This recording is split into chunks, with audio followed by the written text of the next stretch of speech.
Praise God. Well, before I get started, Doug, thank you for that brilliant plan.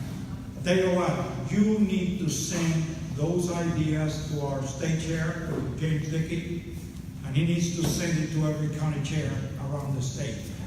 That is a winning plan, and we need every county chair doing that. And so I think I hope you become the model for the rest of the state. Well, it's so great to be back in Llano, and so great that the rain allowed me to get here. Not easy. I thought I was going to have to swim part of the way. You know, that reminds me when I came from Cuba, I was telling my mother, Mama, I'm getting tired. And she said, shut up and keep swimming. And if you believe that, I got a great I want to say. Well, you can tell from my accent I wasn't born in this country. I was born in Cuba. But praise God, I have lived in the greatest state, in the greatest country on the face of the earth for almost 62 years. I'm a proud American, I'm a proud Texan. But I'll tell you, I remember during the last administration hearing the president say over and over again that America was not a Christian country. But you know, he doesn't know what he's talking about. As a matter of fact, do you know that America is the only country in the world that was founded as a Christian country?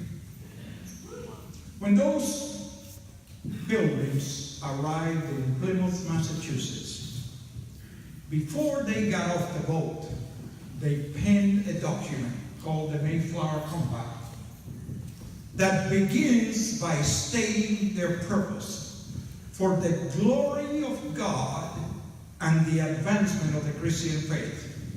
And then it continues, in the presence of God, we covenant and combine ourselves together to form a civic body politic. In other words, some form of government. Why? For our better ordering and preservation and furtherance of the ends aforesaid. What are the ends aforesaid? The glory of God and the advancement of the Christian faith. What a glorious heritage. But you know, even those deeply committed Christians, that first year in Plymouth Plantation, they said, look, we got all this land before us. Why don't we all work the land together and let us share equally in what the land produces? Sounds very romantic, doesn't it? Well, that experiment was a total failure. It was a communist experiment. And let me tell you why it was a total failure. Because, you know, Bobby over here looks pretty strong. He could probably plow 12 hours a day. But I wasn't that strong. Maybe I could only plow 2 hours a day. How long do you think Bobby was going to plow 12 hours while I plowed 2 and we're going to get the same? Probably no more than a week. And then he'd say, I ain't working any harder than that guy over there. So nobody worked. They almost starved to death. As a matter of fact, half of them died that first year. But they were smart enough and flexible enough that at the end of that first year, they came before Governor Bradford. And they said, Governor, this didn't work. And so Governor Bradford said, all right, each of you get your own plot of land, you work the land, you feed your family. And the free enterprise system was born in America that first year of our existence. You know, yesterday I was at a dinner and I was talking to some people and one person mentioned something about inequality. And I said, inequality is the greatest thing in America. Let me tell you what inequality means. Inequality, income inequality. And I said, income inequality is the greatest thing in America. You know what income inequality means? If you work twice as hard as I do, you get paid twice as much. That's called free enterprise. You know what income inequality is called? Communism. And you know what happens when what you get paid has no relationship with that much you work? Nobody works. So the first thing that happens when a country embraces communism or socialism, and they are one and the same, is the economy collapses. Look at Venezuela. The richest country in Latin America with so much oil, it was the only country in the Western Hemisphere that was a member of OPEC. Extremely rich. Highest prices anywhere in Latin America. Highest cost of living. Today, with socialism, people are going through the garbage cans to look for food in Venezuela. That's socialism. Give you another example, where I came from, Cuba. Before Castro, Cuba had the highest per capita income in all of Latin America. As a matter of fact, 8th and 9th highest per capita income in the world in skilled and unskilled labor. Higher than half of Europe. Today, the average salary in Cuba is between $20 to $30 a month. A month. That's communism. So you see, we have nowadays, they say 40 to 50% of college kids saying that socialism is a better form of government. They don't know what they're talking about. I'll tell you, I have asked college kids, tell me the definition of socialism. Let me tell you what they say. Socialism is a control of the means of production by the people. And I say to them, no. Socialism is a control of the means of production by almighty government. The people have no say. But you see, they've been brainwashed. They've been brainwashed. You see, one of the challenges that we have had with the handout mentality is that the worst thing about handouts is that people become complacent. And it kills the dream. One of the greatest things about America is the American dream. This is a country that with hard work and perseverance, anyone can achieve their dreams. Now notice, hard work and perseverance. Not sitting in front of the idiot box, drinking beer and smoking pot while you get a check from the government. All that does is keep you in that mediocrity, level of mediocrity. No, we need to realize, the Bible says in Colossians chapter 3, verse 17 and verse 23, it talks about excellence. Do everything with excellence. Whatsoever you do it heartily, as unto the Lord, not as unto men. That is God's plan. Excellence. Do everything with excellence. But I'll tell you what, we've lost that. And it didn't happen overnight. It didn't happen overnight. We have allowed that mentality, that so-called progressive, that's another wonderful word that the libs have stolen, to undermine our values and undermine our young people. How many of you remember the comic strip Pogo? Remember Pogo? You know the greatest thing Pogo ever said?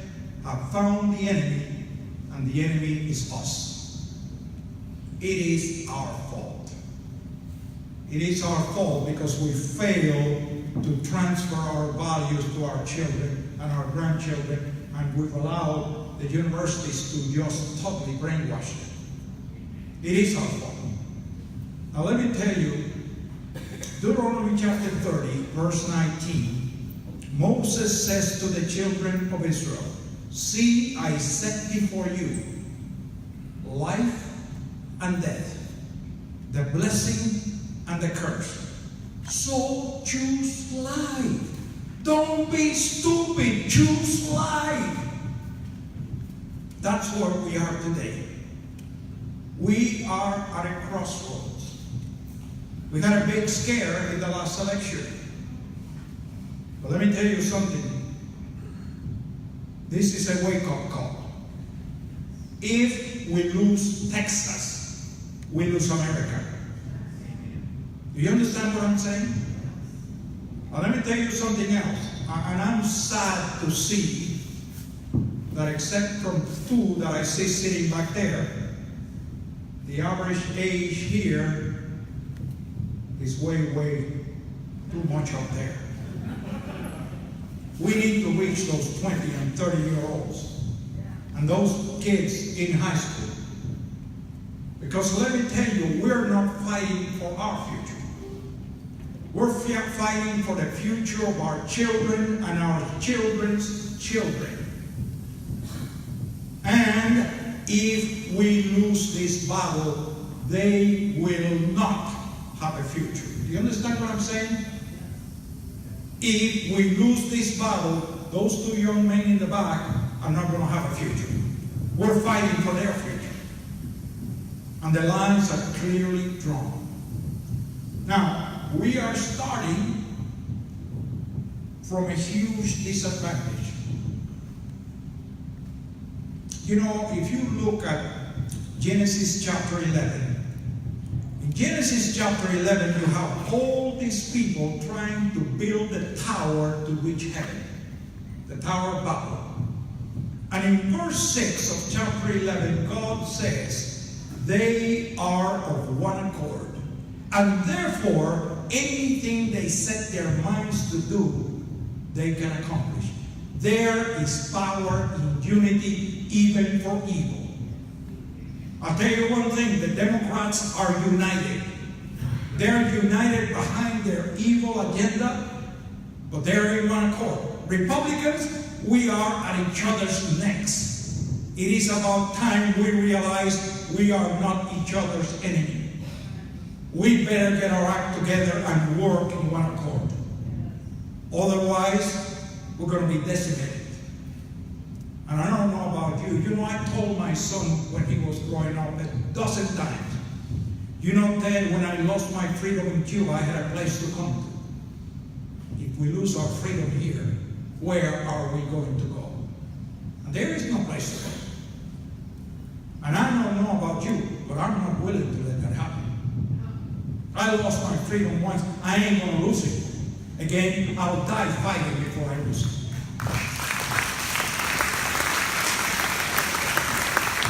And so, we find that's one problem we have. They are unified. We're not unified. Second problem is the Democrats are pumped. I mean, they are eager. They are just moving as fast as we can. I don't need to tell you how encouraged I am to see this big crowd. Because as I travel the state, I see way too much complacency. There are too many Republicans that are complacent.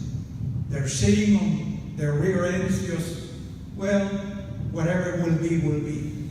That may have been good for some. It's disastrous for our country. I was meeting with Chairman Dickey, the chairman of the Texas Republican Party, a few days ago. Chairman Dickey shared some very, very troubling statistics. He said that in the last election that just happened in 2018, 8.7 million Texans voted. In 2016, the presidential election, 8.9 million Texans voted. Almost the same number voted in 2018. That's never happened before.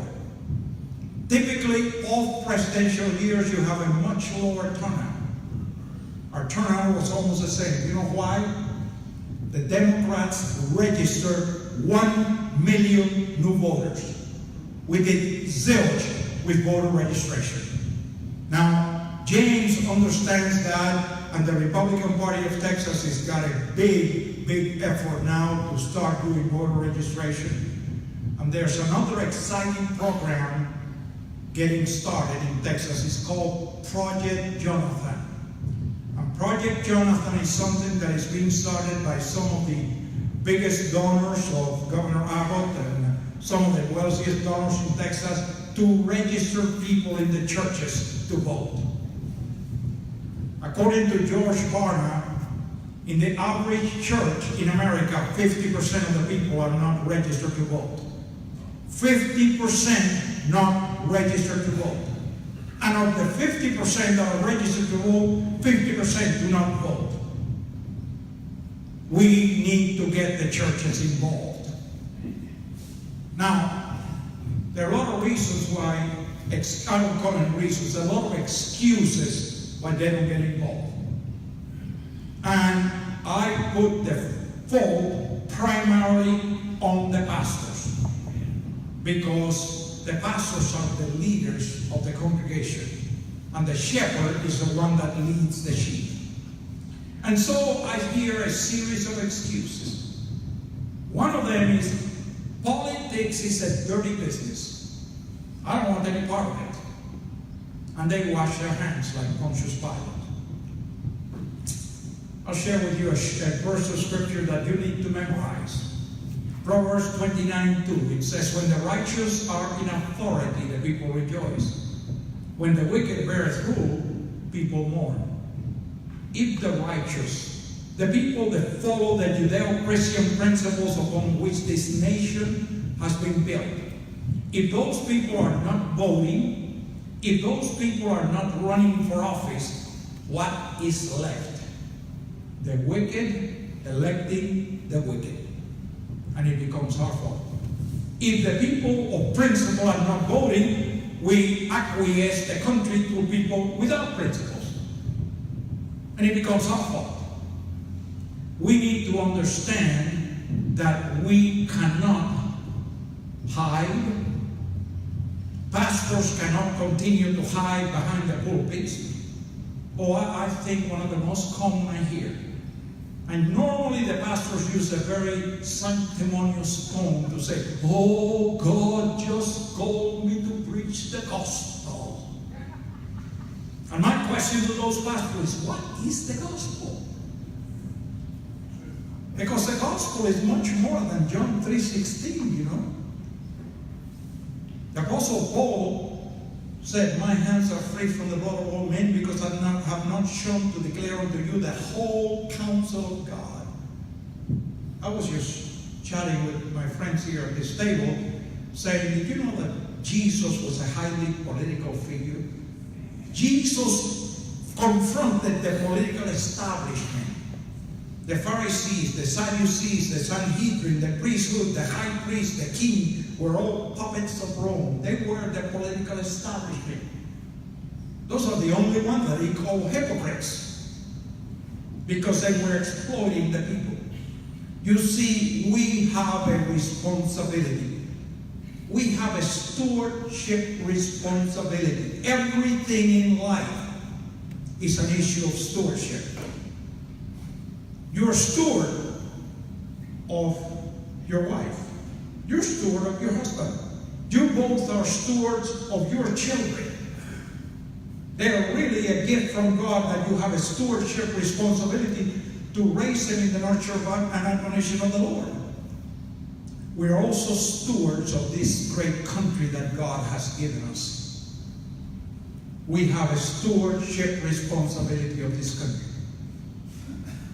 And if we fail in that stewardship, the country is going to go to hell in a handbasket. I don't know about you, I don't want to see that happen. I'm not going to allow that to happen. But you know, that means that we cannot be complacent. That means that we need to fight as if it all depends on you. Because it does. It does. We cannot say, you do it. No. We need to stand in the gap.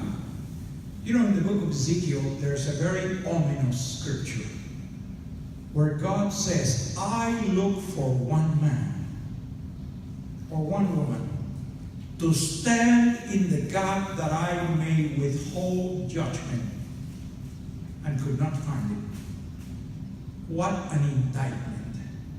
But there's much more than one here.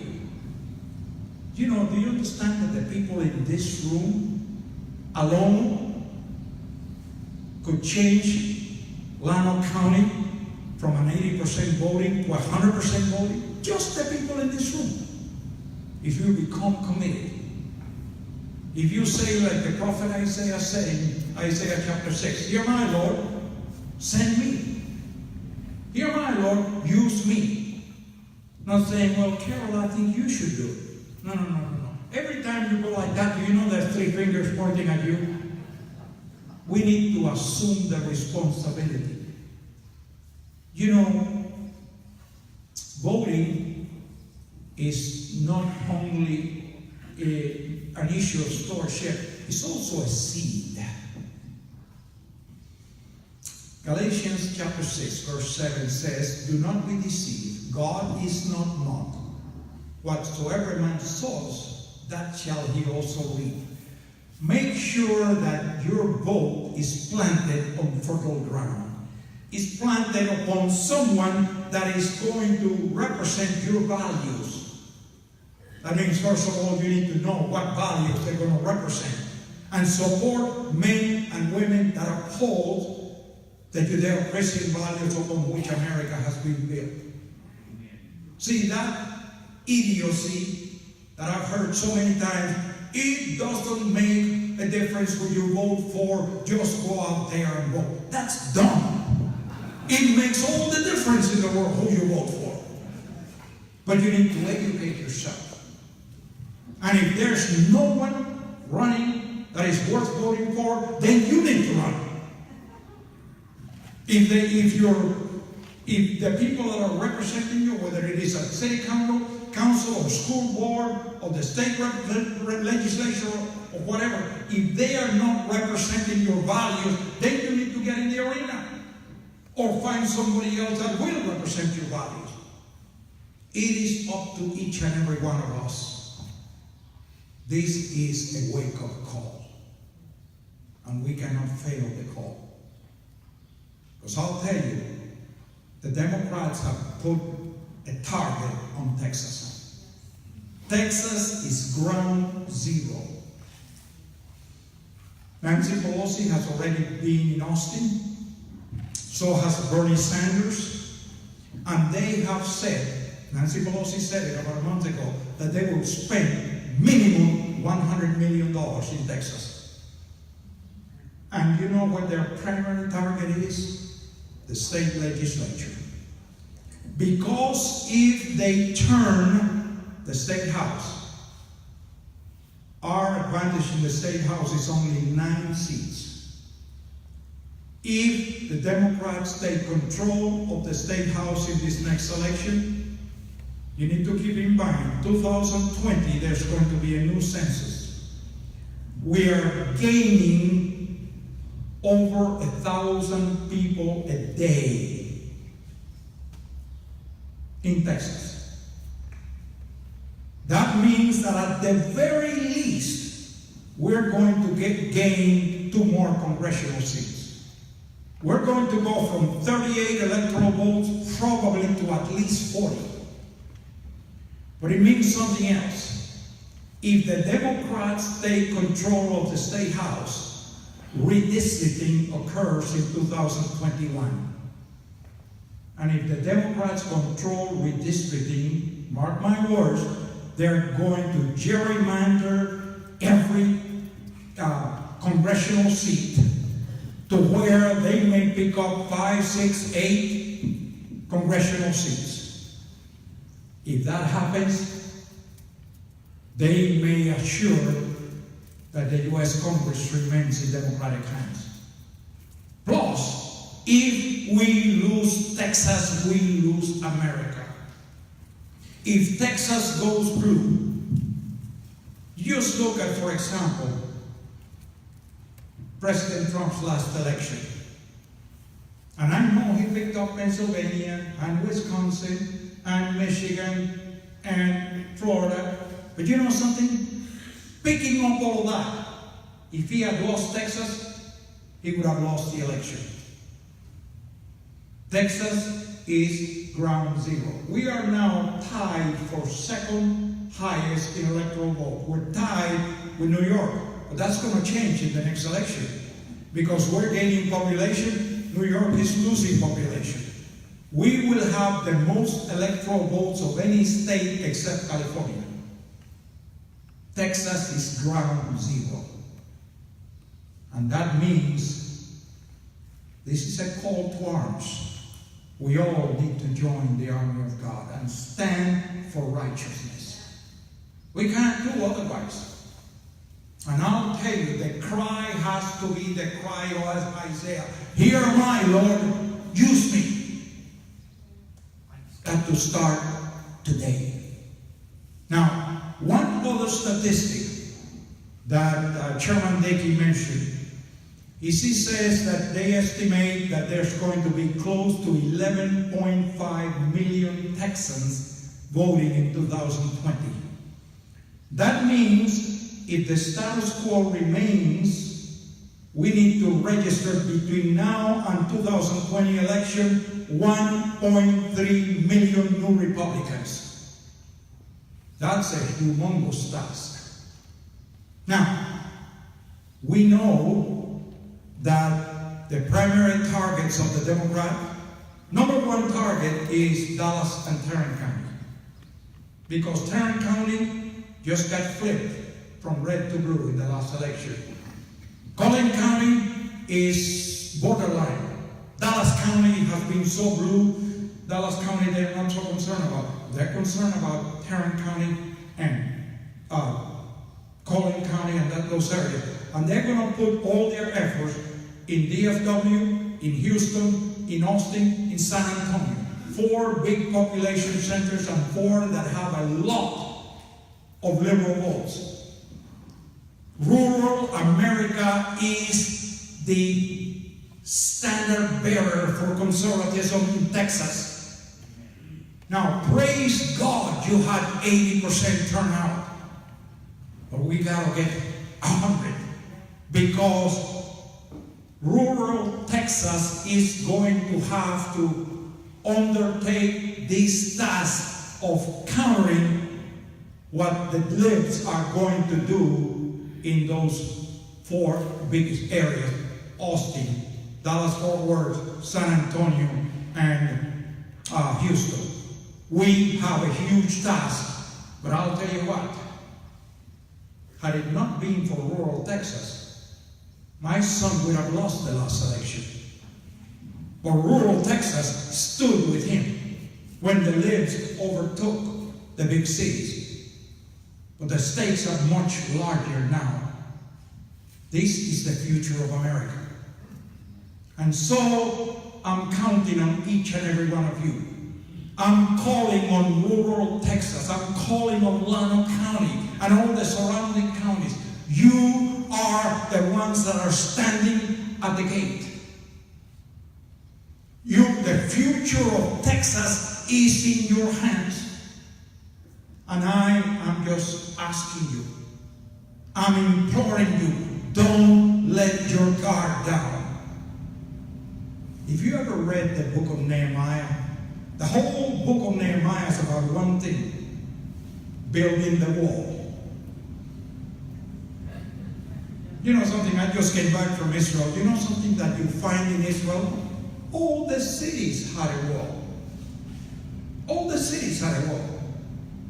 And the whole book of Nehemiah, you see, was about building the wall. Something very interesting. Everybody built the wall in front of their house, and they laid bricks with one hand, and they had a sword in the other hand. We need to apply that to each and every one of us. And we need to have the sword of battle in our hand while we build in the party. We build by encouraging people. You know something? Next time you guys have a meeting, one simple commitment. Every one of you bring one person, this meeting will double. Make sure when you go vote, take somebody with you. Walk up and down your block, make sure every Republican in your block is registered to vote. Go talk to the chairman and find out who are the 20% that are not registered. to your pastor and make sure that you get half a dozen people in that church as registrars, and make sure you have a voter registration drive. Every church in America needs to have a voter registration drive, needs to have a register or a half a dozen registers with a registration table in the lobby every Sunday from now till election day. And don't let the pastor tell you separation of church and state. No. This is your civic responsibility. It is up to us. And we cannot fail in the task. You know, I'm going to finish with a story that I normally tell in youth meetings, but I really feel that I need to finish with that story. And it is the story of a little baby eagle. And this little baby eagle was living high on a nest, on a ridge. And one morning, the mother eagle went out to look for food. And the little baby eagle was walking around the nest, and it tripped, and it fell all the way down to the valley. Well, it kind of got up, stumbling, and came across a bunch of baby turkeys. And so the mother turkey kind of adopted that little baby eagle. And every morning that little baby eagle went out with all the baby turkeys, scratched the ground, looking for acorns and eating acorns. And that little baby eagle hated acorns. And let me tell you something, when you're born an eagle, you're never going to be satisfied with acorns. But that little baby eagle so much wanted to be a good little turkey that it would go out there saying, I like acorns, I love acorns, I like acorns, while it scratched the ground looking for acorns and eating acorns. Well, one morning as they get ready to set out, the little baby eagle looks up and sees a bunch of eagles soaring way up high. And something kind of swelled up in his little chest. And the little baby turkey said, run, hide, those are eagles, and if they see us, they'll kill you. But that little baby eagle couldn't get that vision of his heart. So the next morning, this little baby eagle is thinking about what he's seen the day before, and he's out in the woods. I like acorns, I love acorns, I like acorns, and got kind of distracted and got lost in the middle of the forest. And came across a wise owl. And the wise owl said, who are you? And the little baby eagle said, oh, I'm a turkey. No, said the wise owl, you're an eagle. No, I'm a turkey. No, said the wise owl, you are an eagle, and as an eagle, you're destined to soar on high, and I am going to teach you to fly. So every morning, that little baby eagle would come to that part of the woods, would stand up on a rock, and would flap its wings. One morning, the little eagle comes before the wise owl, and the owl says, today is your day. It takes the eagle up to the edge of a precipice. The eagle looked down, and it was very, very deep. Eagle looked up and saw the eagles flying on high. Looked down again, looked up again, and this little baby eagle finally said, I'm going to do it. And he just moved back and began to run as fast as he could and jumped right into the precipice. And he was dropping like a rock and flapping his wings as fast as he could, and dropping like a rock and flapping his wings, and dropping like a rock and flapping his wings, until all of a sudden a gust of air took that little baby eagle and it began to soar higher and higher and higher. Let me ask you a question. Aren't you tired of eating acorns? Aren't you tired of eating acorns? Let me tell you something interesting about eagles. Eagles don't fly away from a storm. Eagles fly towards a storm because the winds from the storm push it higher above the storms, where the sun always shines. The sun S-U-N and the sun S-O-N. And I'll tell you what, you were not destined to be turkeys. Each and every one of us was destined to be an eagle and to soar on high above all the storm of life. Let's just close by everybody shouting, I'm not a turkey, I'm an eagle. I'm not a turkey, I'm an eagle. I'm not a turkey, I'm an eagle. And I'm destined to soar on high. Thank you. God bless you. God bless America. God bless Texas.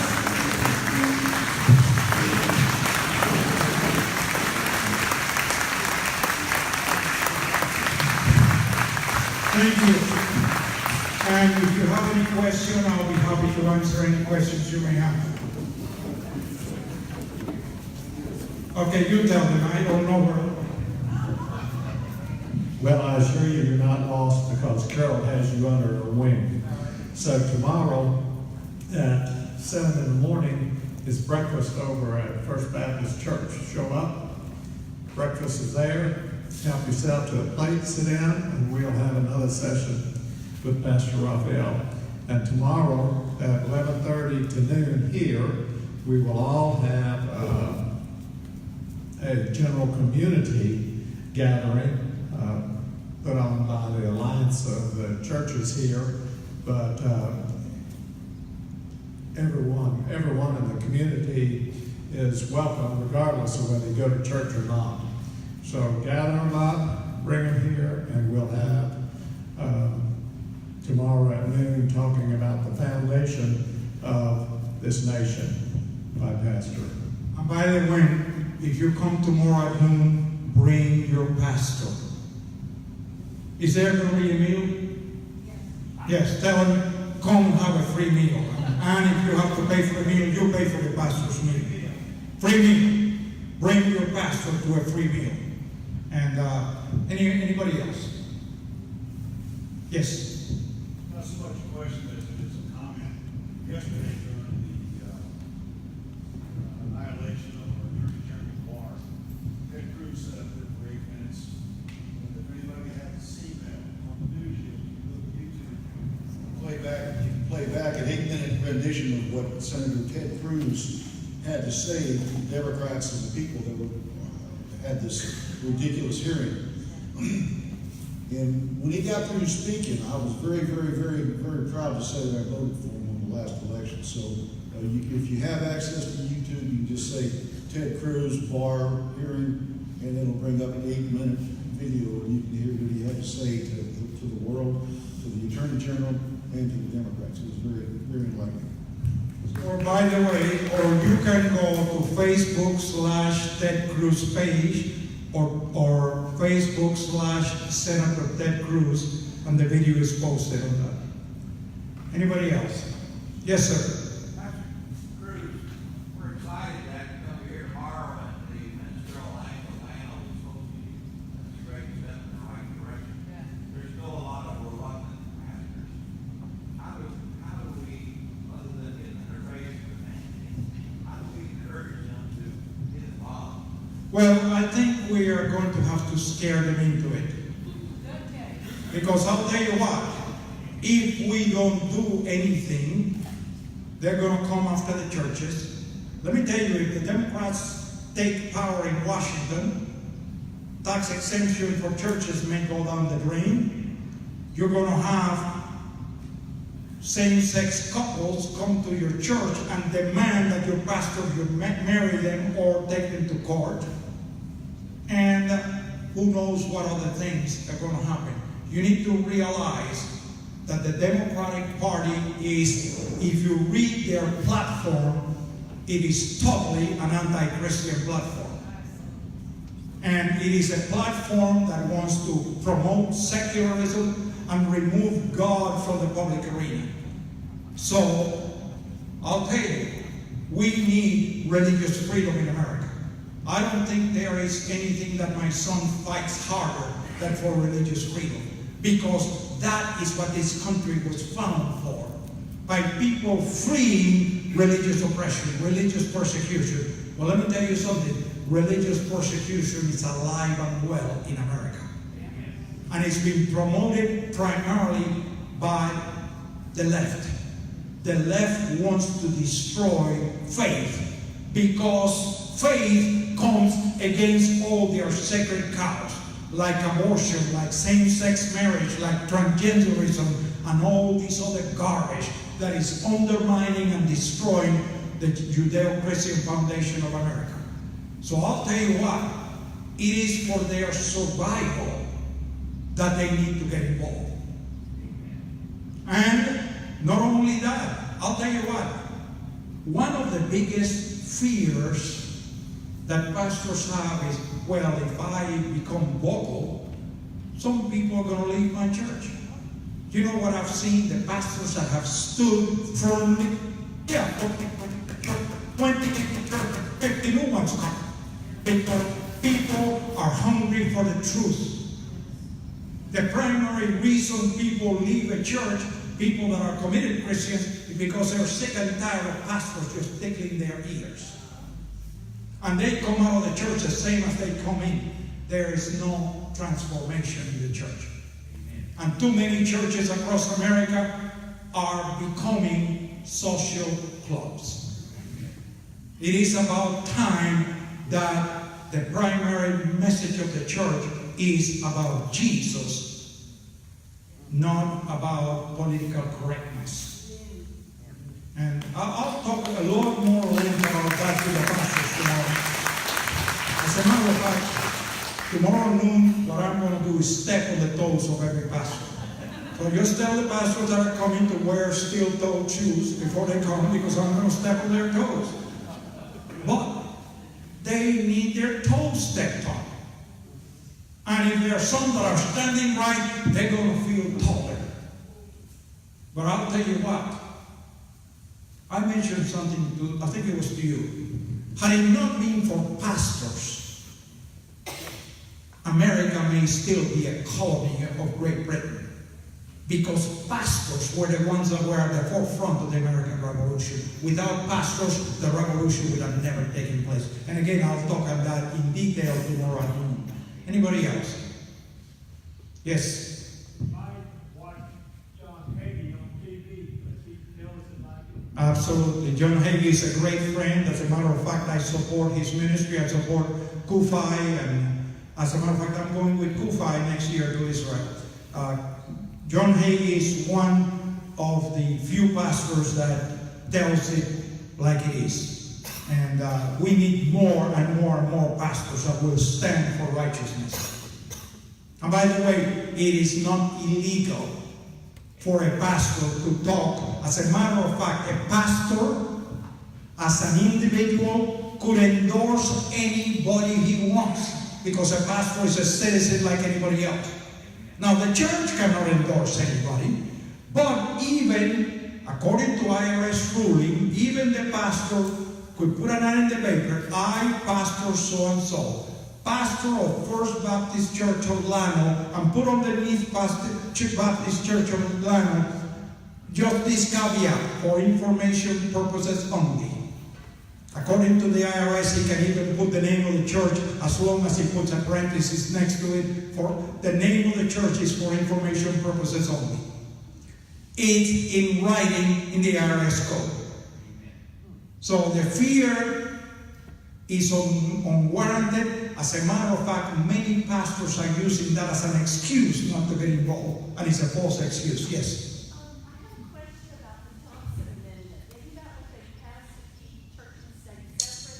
No. Okay, great question. The Johnson Amendment is a paper tiger. Let me give you a little bit of the story of the Johnson Amendment. When Lyndon Johnson was running for governor in Texas, he had a Republican opponent in the primary. And they were two 501c3 organizations that endorsed his opponent in the Republican primary. The heads of these two 501c3 organizations endorsed his opponent.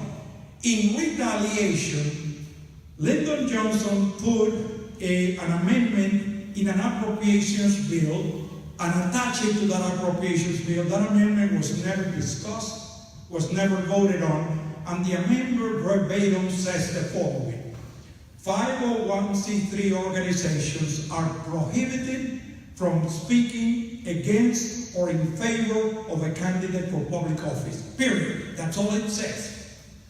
Now that would mean his church cannot say church so-and-so promotes such and such a candidate. But he as an individual, he's not a 501c3 organization. The church is a 501c3 organization.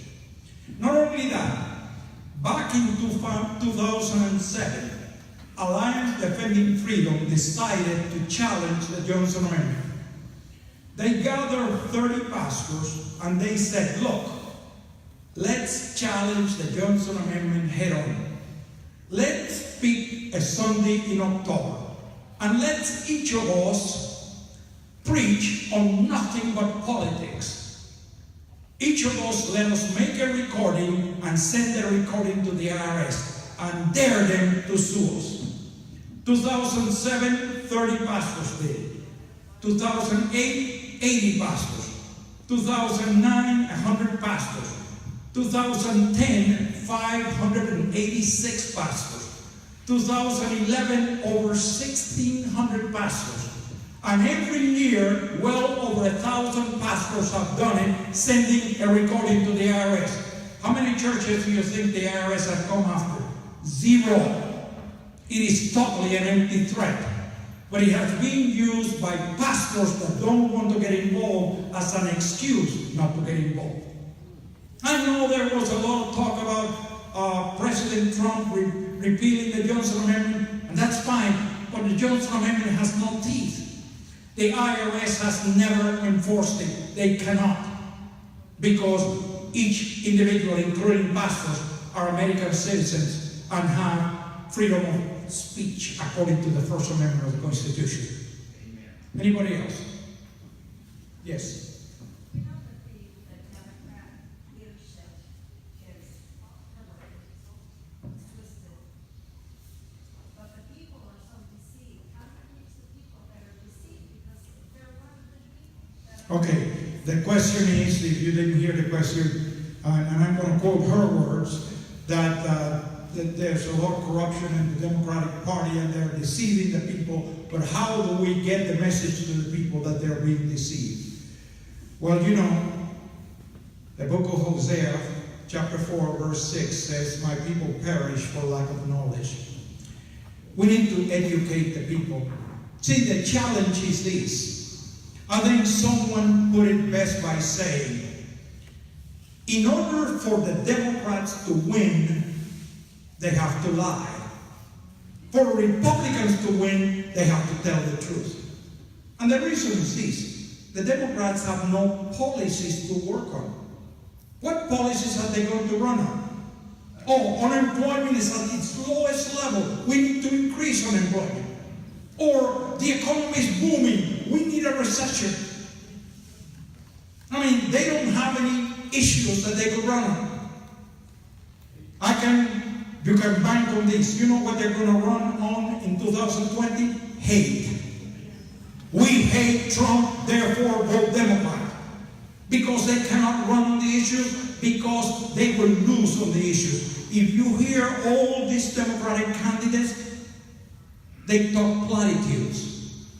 They don't talk about issues because they will lose if they talk about the issues. I mean, if you look at, we have the lowest unemployment on record. We have the lowest Hispanic unemployment ever. We have the lowest African American unemployment ever. We have the lowest youth unemployment in 70 years.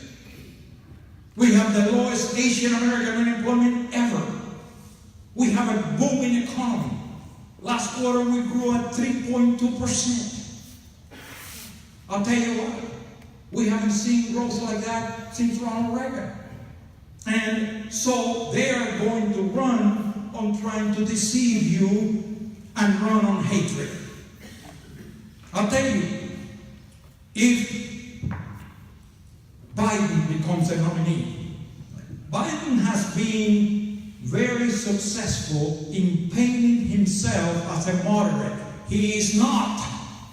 When he was in the Senate, he was the most liberal member of the Senate. But he's going to run as a moderate. He's going to run as a uniter. He's going to run as the one that can get rid of all the fighting and let us all embrace together and sing Kumbaya. Let me tell you the danger of that message, and it goes back to your question. People being fooled.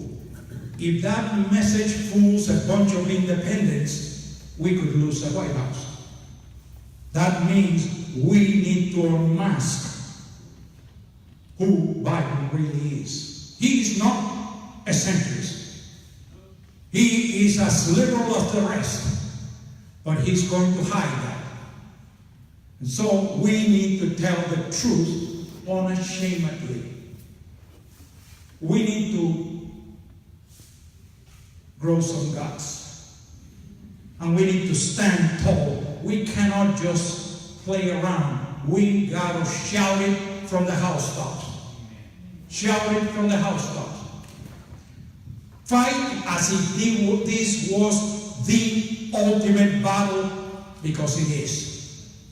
If we lose 2020, I don't know that we have any more time. I mean, if the Democrats had won in 2016, America may already have been destroyed. It is that close. Quoting again Deuteronomy 30:19, I said before you life and death, the blessing and the curse. What are you going to choose? The blessing. Life. You talk about life? Over 1 million babies being murdered by abortion every year? God help us. Do you realize that if you vote for any candidate that promotes abortion, you become complicit in the murder of over 1 million babies every year? And now you got New York and Virginia saying, well, you can kill them even if they're burned alive. Born alive, you still kill them. God help us. You know, in Proverbs chapter 6, it talks about 7 things God hates. One of those is the shedding of innocent blood. What blood could be more innocent than that of an unborn baby? And by the way, if you say, well, we don't know when life begins, read Jeremiah 1:5. Before you were conceived in your mother's womb, I knew you, says the Lord. I think that settles it. That settles it. Anyone else? Yes, back there. One of the things that I get thrown up when I come to it is, well, yeah, the economy and all that, but it's social issues. Social issues. They throw up, you know, the transgender. Okay, social issues. Social issues. Let me go back to Genesis chapter 1, verse 27. And God says, let us create man in our own image. In the image of God created he them. Male and female created he them. And then, in the next chapter it says, for that reason shall a man leave his father and mother and cling to his own wife, and the two shall become one flesh. Male and female created he them. Transgenderism is totally contrary to the Word of God. This bill being looked at in the legislature about prohibiting a counselor to telling a little boy that his mother is telling him, you're not a little boy, you're really a little girl. And prohibiting a counselor to try to preach the truth. That's an abomination. And I'll tell you what, the Bible is absolutely explicit. Male and female, husband and wife. Same-sex marriage is nowhere in the Bible. Nowhere in the Bible. And so, what they call social issues, you see, abortion, they call a social issue. Oh, a woman has control over her own body. That's not her own body in her womb. That's a new creature with a separate heartbeat, with a separate blood system, even could have a different blood type than the mother. It's a separate individual, created in the image of God. And it's not, as one of the supporters of Wendy Davis, when Wendy Davis got defeated, called it parasitic cells. What an abomination. No, that is a creature created in the image of God. And I'll tell you what, all abortion is a slap to God. Because that's a precious soul created in the image of God. You know something, I was in Romania last month. And I had the privilege of being in a pro-life forum in the parliament with a couple of dozen members of parliament. There was a lady there that was on her way to an abortion clinic, and at the last minute decided not to have an abortion. And she was there with a 2-year-old son. And it was such a powerful testimony. I heard another testimony from a young girl that had been raped, and her mother forced her to go have an abortion. Her mother was taking her to an abortion clinic, and a block from the abortion clinic, she said, "Mother, I cannot do this." Her mother threw her out. And I met that young girl with a little child. And powerful testimony. I'll tell you what, we need to stand unequivocally for life. Unequivocally for life. That is a precious child of God. Even if it's rape, it's not the child's fault. Why should you commit another wrong on top of the first one? I'll tell you what, we don't know how many pastors, doctors, scientists, presidents we may have killed through abortion. So what they call social issues, they use that term very loosely. They are abominations before God. And we need to stand firmly for the Word of God. You call yourself a Christian, we need to stand for the Word of God. You know, in John chapter 1, I'm going to throw this thing in, because you need to hear this. In John chapter 1, the Gospel of John begins by saying, "In the beginning was the Word, and the Word was with God, and the Word was God." And in verse 14 it says, "And the Word became flesh, and we beheld His glory, the glory as of the only begotten of the Father, full of grace and truth." You know what that says? It says that Jesus and the Bible are one and the same. If you get that revelation that Jesus and the Word of God are one and the same, you're never going to read the Bible the same way. The Word and Jesus are one and the same. Verse 14 is very clear. "And the Word became flesh and dwelt among men." Just that Word of God is Jesus speaking to you. And we need to take it to heart. Anybody else? There was a call over here, yes.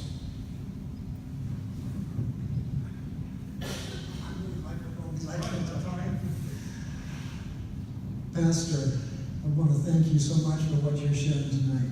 I really believe with all my heart that if every pastor in America would speak like you spoke tonight, it would change the whole country. I'm convinced of that. We may lose a lot of church members because you're speaking truth, but at the same time, we would know where our pastors stand, and we would pray for them, and people would gravitate to them. I'm convinced of that.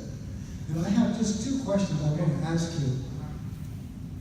Could you somehow address the need for pastors to support President Trump and to support the good things that are happening behind the pulpit, and encourage people to pray for him every day and stand up for him and speak up for him?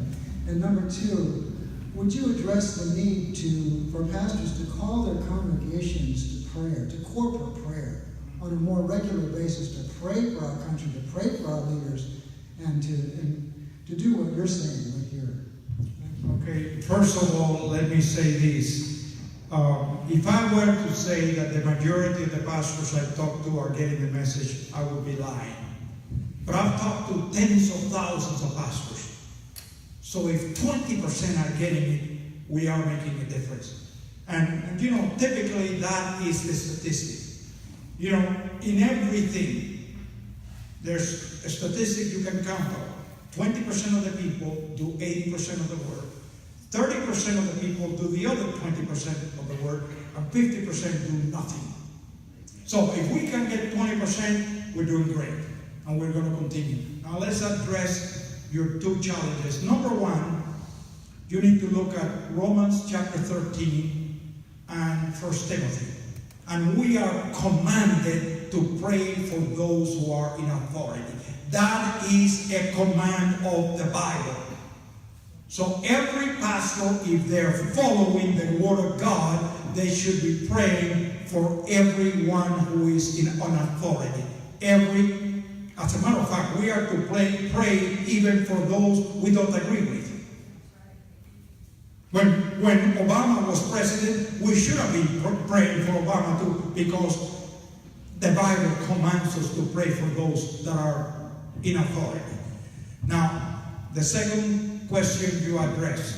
Repeat it again. Call to prayer. Okay.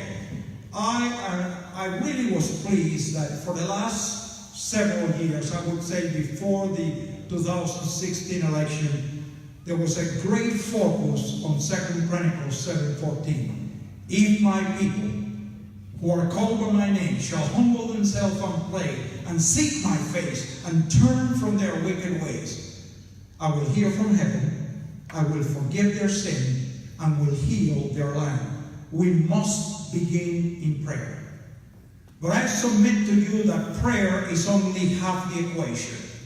Why do we go to God in prayer? First of all, to seek communion with God. Number two, to get revelation from God. Number three, to get direction from God. Number four, to be empowered by God. And number five, to get off our knees and go do what He tells us to do. See, there's a second half to 2 Chronicles 7:14 and in 2 Corinthians 5:20, which says that we are ambassadors for Christ. That means we're God's hands, we're God's feet, and we're God's mouthpiece. And Jesus said, shouting from the housetop. We must put feet from our prayers. I'll tell you what, being locked up in a room praying for 40 years is not scriptural. I don't find it anywhere in the Bible. No. We pray to get a direction from God to go do what God tells us to do. We got to put feet to our prayers. You can pray all you want for the election, but if all the people pray, stay at home and don't vote, we're going to get stumped. We got to put feet to our prayers. There has to be an action that follows the prayer. Am I making sense? Anyone else? And by the way, yes, start with prayer. We must start on our knees. But I understand. We're talking about the second half, that when the first half's not even been done yet. Oh, I understand. We got to start with the first half. So we got to start with the first half and then follow up with the second half. Absolutely. Yes, over here. You had a question? No? Then there was a hand over here. Nobody else? You just want to... I want to say thank you. I want to say thank you for your powerful message of obedience. Well, praise God. God bless you. Come tomorrow. Thank you all.